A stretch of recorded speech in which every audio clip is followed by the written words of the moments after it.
話咁快就1年，生活喺後疫情嘅時代，唔知你會唔會同我一樣，覺得自己好似卡住咗喺泥漿度，俾力係咁踩都冇辦法向前。但係呢，我成日都覺得命運係有啲愛錫我嘅。年尾因為同好朋友約定嘅關係，選擇咗去一趟日本東京近郊嘅旅行。而呢一趟嘅旅行，除咗叉足電返嚟之外呢，仲收咗好多人溫柔嘅善意。今次我哋嘅旅程會由富士山玩返去東京。出咗社會做嘢之後，其實都好難再揾到可以單純嬉戲、放低晒所有形象相處嘅朋友。喺上飛機之前，已經格外期待今次嘅日本旅程。一落機拎咗車就即刻由成田機場直奔去御殿場，揸接近3小時嘅車，準備同好朋友嘅富士山露營之旅。途中仲迷失喺新宿。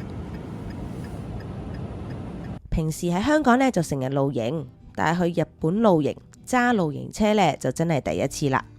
今次我哋就會去搖曳露營、富士山本棲湖、浩庵露營場去朝聖。咁本棲湖呢就位於日本嘅山梨縣境內，係富士山下富士5湖中最西側邊嘅嗰個湖泊，海拔900公尺。咁湖面上呢，隨時呢都會見到一啲人會玩風帆啦，或者獨木舟咁樣嘅水上活動。咁由本棲湖呢，或者浩庵望過去嘅時候呢，嗰個富士山嘅角度呢，正正就係日幣1000 yen。背後富士山嘅圖像係由日本嘅攝影家岡田雄洋呢喺同一個角度所攝影出嚟嘅。露營 gear 咁重，咁當然呢就係當地租啦。但始終啲 gear 呢唔係自己用開，又唔識睇日文嘅說明書，風又大，大家都係雞手鴨腳咁樣先起到個營。我哋終於嚟到富士山啦！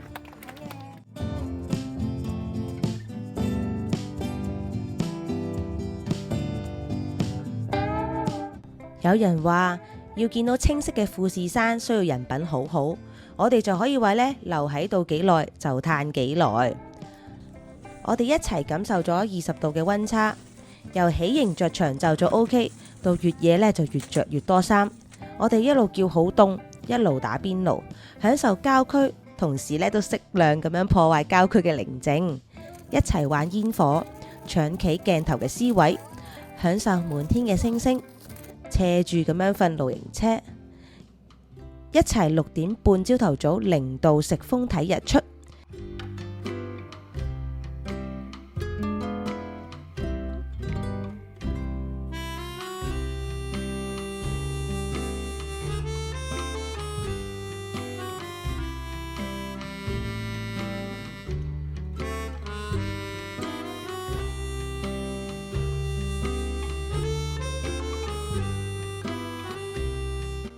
一齊喺富士山下沙塵滾滾咁樣跪住收影。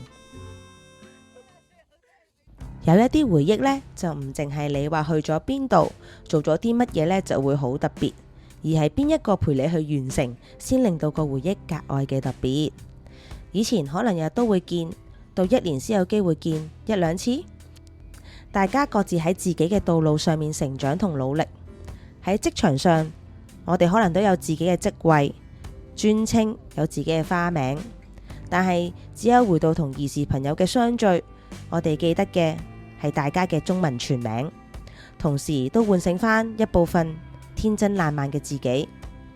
或者我哋都唔知要再等幾耐先可以齊腳去旅行，但善忘嘅我呢，應該老咗都仲會記得有一班朋友曾經陪我喺0度嘅富士山下食風睇日出。當日嘅太陽好溫暖，好靚。同朋友道別之後，就出發去老人最愛嘅溫泉鄉箱根。如果你話日本城市嘅鋪頭收9點收好早，咁箱根就仲早。就算係商店街，多數都只係收6點。如果你係好想去購物嘅話呢，我就勸你唔好去箱根啦。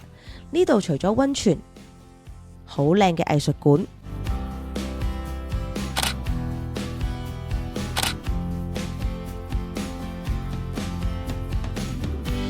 傳統手工藝呢，真係冇乜嘢好買。行完呢，早啲返去酒店嘆下，可能仲好。又或者呢一種嘅生活模式對人類先係最健康同正常，唔係咩？箱根呢有好多唔同嘅溫泉酒店，絕大部分嘅旅客呢都會選擇一泊兩食，咁就可以享受到當地小鎮嘅名物同食物。食完就浸溫泉，浸完又再食，食完又再浸，同一隻水豚君呢就差唔多，咁就可以洗去露營後嘅疲勞啦。當然啦，除咗做一隻水豚之外，你都可以嘗試去行下山嘅，但我就會選擇搭纜車車我上山啦。由箱根園買飛坐車，其實都只係7分鐘，沿途可以睇到蘆之湖、富士山，上到山呢，仲可以參拜一下箱根圓宮。呢一個嘅圓宮呢嘅起源可以追溯到大約2400年前，當其時呢，因為人仰慕山神而建成，喺1964年重建。上到嚟嘅時候，我都喺度諗啊，到底古代嘅人係點樣喺山上面起到呢一個圓宮咁犀利嘅呢？呢2日喺箱根嘅旅程，除咗好 hea 之外，最重要嘅係俾自己嘅感官休息。日本係一個好高度發展嘅國家，五光十色。如果唔係嚟到近郊，其實同樣地都好難俾自己對眼對耳仔唞下。箱根充滿住花草樹木、湖泊、藝術同溫泉。如果你同我一樣都係生活得好急促嘅話呢，咁我就建議你可以去箱根停下 hea 下。其實生活係真係可以4點返酒店，10點瞓覺噶。12月3日係熱海嘅花火大會。其實熱海呢，春夏秋冬都有花火大會嘅。咁而呢一個花火大會呢，就已經有60年嘅歷史。咁所以呢，我哋呢離開箱根之後，就一早出發去熱海啦。咁呢，江戶幕府時期，傳聞呢德川家康呢都曾經停留過喺呢一度1週，以溫泉療傷。自此以後呢，熱海呢就以呢一個德川家御用溫泉而聞名。昭和時代呢，更加係蜜月嘅旅行首選之地。咁所以呢，整個地方嘅氣息呢，都好似停留咗喺嗰個年代度。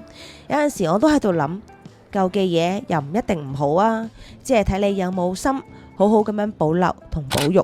一個地方如果冇晒傳統嘅文化，冇根又點會有向心力呢？熱海呢有一個好有趣嘅雕像啦，就叫做金色夜叉雕像。呢一個雕像呢係來自日本嘅經典名著《金色夜叉》。呢一幕呢就係青梅竹馬嘅女主角阿公對一位銀行家動心出軌之後呢，就俾男主角冠一發現。咁小說入面呢，佢哋就喺呢一個熱海呢進行咗最後嘅談判。咁當女主角呢想求男主角原諒嘅時候呢，頂帽由頭笠到落腳趾尾嘅冠一呢就伸咗佢一腳啦。自此男主角呢就成為咗金錢奴隸，就以放貴利為業，喺金錢追逐中呢麻醉自己，成為真正嘅金色夜叉。除咗感受到昭和氣息之外，我都強烈推薦大家去一間熱海嘅餐廳。我哋去嘅時候呢，都有好多日本人排隊，佢就叫做圍爐茶屋。咁佢主要呢，就係提供熱海嘅著名燒魚啦、魚生啦，或者係正宗嘅燉金鯛魚啦，同烤鮑魚。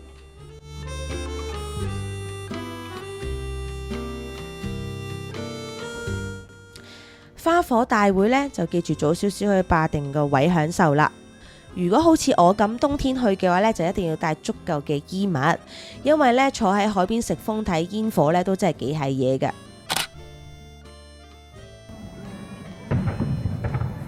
你問我食住風都要睇，究竟抵唔抵？我會覺得呢一個係一個好青春嘅活動咯，一大班人一齊望住同一個天空 ，V 哇鬼叫咁樣欣賞住煙花，係一個好美好嘅回憶。有陣時有啲嘢又真係唔使下下去計算 CP 值，值唔值，抵唔抵，反而係個體驗，你想唔想去親身感受一下比較重要。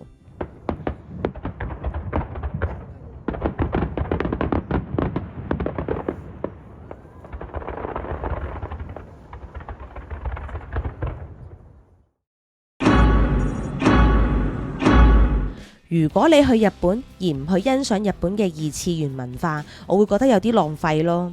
作為一個90年代出世嘅港女，日本動漫嘅文化呢，可以話陪伴咗我整個嘅童年。我仲記得細個嘅時候，每日星期六呢都會提早起身，大約9點左右就打開個電視睇我最中意睇嘅卡通片。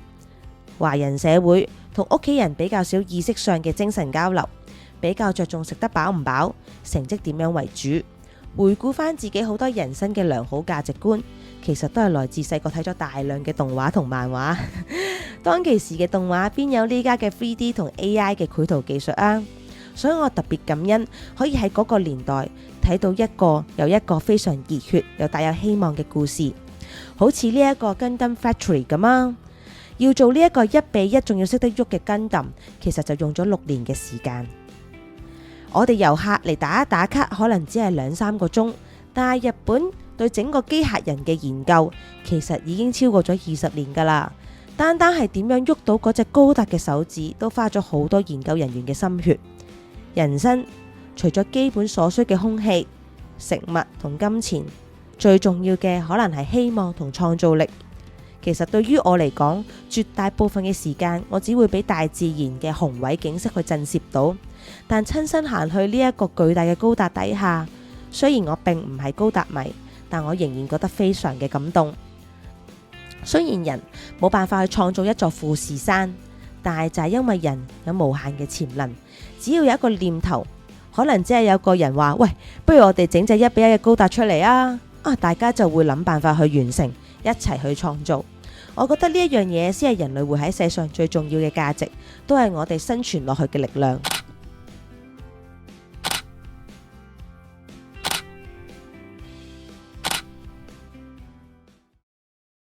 去到旅程嘅尾聲，我哋就揸車去咗千葉嘅木根津海鮮茶屋，打算去燒下海鮮。不過當我哋揸咗入去之後呢，就發現佢哋咁啱內部維修緊。正打算我哋要走嘅時候，又聞到有燒嘢食味，發現有對老夫婦喺度燒緊海鮮，所以我哋就用我哋有限嘅言語去了解一下究竟點樣先可以喺度燒到嘢食呢？然後然後咧佢哋咧就帶咗我哋去前少少嘅厚身水產去自己揀海鮮。呢一度嘅賓燒係自己去揀食材，自己燒。如果海鮮茶屋有開嘅話呢，其實仲可以叫唔同嘅海鮮飯，其實都冇咩所謂啊，都係志在嚟燒下新鮮嘅海鮮啫。不過唔知對老夫婦係咪覺得遊客嚟到呢度只係燒海鮮好慘，就送咗俾我哋呢少少嘅生果同埋蛋糕仔，仲係咁同我解釋呢，係只係食唔晒，只係食唔晒。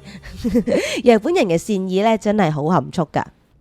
其實初計劃今次嘅旅行呢，真係冇諗咁多，諗住搞掂晒手頭上嘅 project， 跳到上飛機就已經好開心啦。但今次嘅旅行收穫，除咗買咗好多嘅心頭好之外，令我對世界充滿住更加多嘅感謝。因為擁有好嘅旅伴，天氣好，品嘗到好味嘅小店，仲能夠睇到保留幾十年甚至幾百幾千年前嘅文化傳統，別人嘅幫忙，能夠平安翻嚟，都唔係一件必然嘅事情。我哋當然可以選擇只係記得旅途中揸錯線、行錯路、言語不通嘅尷尬，但係我哋亦都可以選擇記起旅途中美好嘅風景同回憶，同埋別人友善嘅幫忙。多謝你睇到嚟呢度，因為我真係冇為你帶來大量嘅速食而有用嘅旅遊攻略，只係單純咁樣分享我自己認為喺生命中最重要嘅事。